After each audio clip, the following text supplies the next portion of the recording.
There is a lot of different colleges in America, but it's pretty easy to divide them into 5 different categories or tiers. Here is a look at what the 5 tiers look like, and in this video we will go into what these tiers exactly mean. Tier 1, the actually doing something in my life even though I do not have to type of college.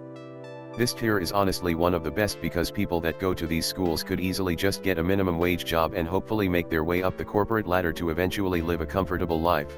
But the people at these community colleges are actually trying to build their situation up and create a life that is not necessarily better for themselves, but for future generations in terms of social awareness, academics, and wealth. Even the worst students can get into these schools, but fair play to them.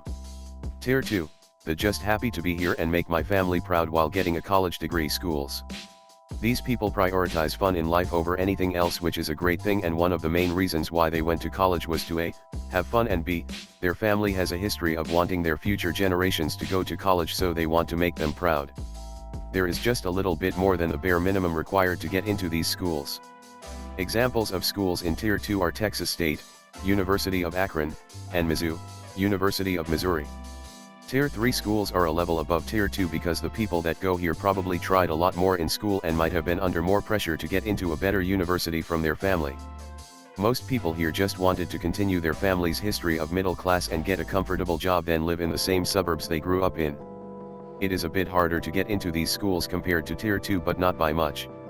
Schools in this tier include Penn State, UC Irvine, and Texas A&M. It is worth mentioning that there is a pretty big gap between the first 3 tiers and tiers 4 and 5 in terms of not only academics but their action from personal ambition. Tier 4 schools are where the people who want to live comfortable and people who are willing to take risks divide and go on to different careers, with the latter being Tier 4 people. It is quite harder to get into these schools compared to Tier 3. Examples of schools in this tier are UT Austin, UCLA, and Ohio State. Before we get into the next tier, something noteworthy is that there are more random outliers who seemingly have nowhere near the same academic accomplishments as others who are accepted into these schools, yet are still accepted. This is probably because their ambition and action were noticed by these schools in some way or another rather than their academics. The next tier is the Hall of Fame of schools, where people who have the same ambition, maybe even more, than Tier 4 go to.